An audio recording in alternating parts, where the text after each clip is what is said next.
What's the longest you've ever not been allowed to talk? For me, it's 2 weeks. I was not allowed to talk, to look at anyone, or touch anyone. And I was expected to do everything like normal, doing chores, etc., just looking at the ground the entire time. And for every day of no talk is another day in the troubled teen industry. This is Kelly talking, and on this channel I talk about childhood trauma and my healing journey. But even though that period of time maybe seems long, it's really nothing compared to what so many other people have been through.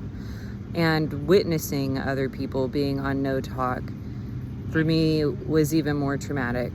I think about some people every single day, just about.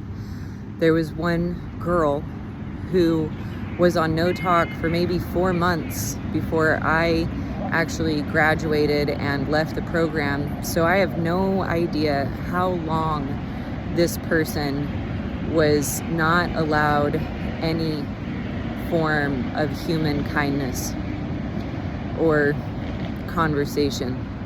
They were forced to write lines over and over again. These lines, though I don't know what exactly they said, all of them usually were some form of, I am completely responsible for my mistakes and should learn from them. My abusers love me, and I need to do what they tell me to.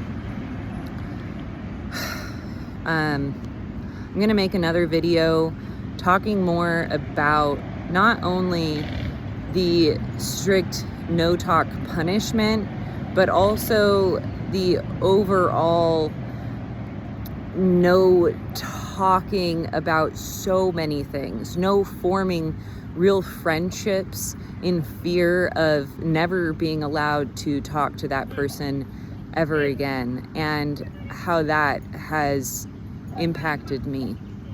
If you have also been in this situation, put in the comments what's the longest you were ever on no talk, or what's the longest you ever saw someone on no talk or were in solitary confinement.